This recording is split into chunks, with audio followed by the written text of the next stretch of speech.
Donc sur le pétrole, on en a parlé, on a une configuration qui est très intéressante avec une bonne cassure à la hausse ici et on va viser les 88 à la hausse. Donc pour l'instant, on est clairement haussier, on a une bonne configuration et on part sur un mouvement plutôt haussier.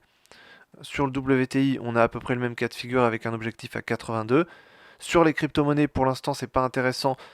On est sur entre 40 000 et 48 000, mais pour l'instant, on a plutôt une pression baissière puisqu'on est quand même venu clôturer sous les 40 000 pour ensuite réintégrer. Donc pour l'instant, si on fait du swing trading, du day trading, c'est pas si intéressant que ça. Il vaut mieux attendre. Si on fait de l'investissement long terme, pourquoi pas rentrer, mais il faudra être patient, peut-être plusieurs semaines, voire plusieurs mois, pour que les prix évoluent à la hausse.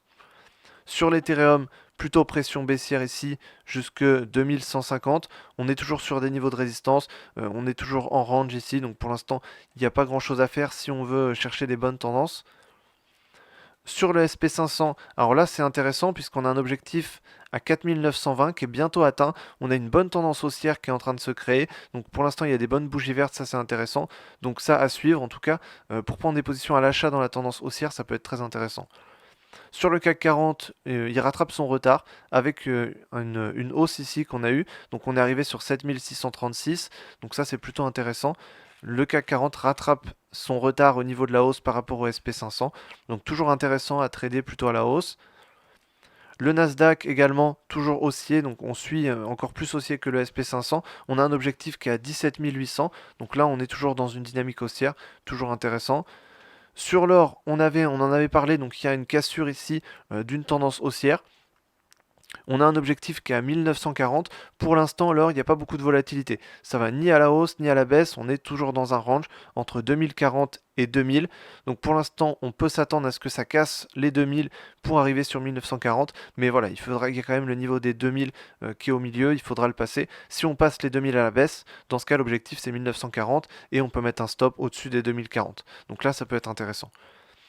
Ensuite, sur le Forex, sur l'euro-dollar, on en avait parlé, on a une cassure de la tendance haussière, donc pour amener sur une tendance baissière et une correction. Donc là, c'est très intéressant, ça se passe plutôt très bien.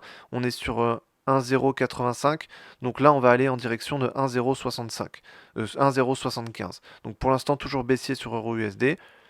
Sur GBP-USD, on est dans un range entre 1,28 et 1,26, plutôt en dynamique baissière, donc on va avoir un objectif à 1,26 plutôt à la baisse. Sur l'USD Yen, pour l'instant, ça évolue pas trop. Il n'y a pas tellement de mouvement ici. On a eu un gros mouvement haussier et pour l'instant, on est en stagnation entre 147 et 148. Donc il n'y a pas grand chose à faire. Sur la UD-USD, alors on serait plutôt baissier suite à la tendance ici haussière qu'on a cassée, donc direction à la baisse. On a atteint un objectif à 0,65, donc un peu au-dessus. Pour l'instant, on est en range entre 0,66 et 0,655. Donc on est en range pour l'instant, il faut attendre. Sur l'USD-CAD, on est sous résistance, donc possiblement, voilà, on est dans un range entre 1,34 et 1,35. Il faudra attendre. Pour l'instant, on est toujours dans un range à l'intérieur.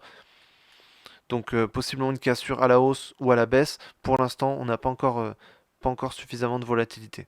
Donc pour moi, les meilleures opportunités de trading pour cette semaine, c'est d'une part sur le pétrole avec la cassure du triangle à la hausse avec un objectif à 88. C'est sur l'euro-dollar avec la cassure de la tendance haussière avec un objectif à 1,07. Sur le GBP-USD avec un objectif à l'intérieur du range jusqu'à 1,26. Et ensuite sur le S&P 500 avec la tendance haussière qui va continuer pour faire du swing trading et du suivi de tendance. Et sur l'or également avec la cassure de la tendance haussière. Et si on casse les 2000 $ à la baisse, dans ce cas on ira sur 1940.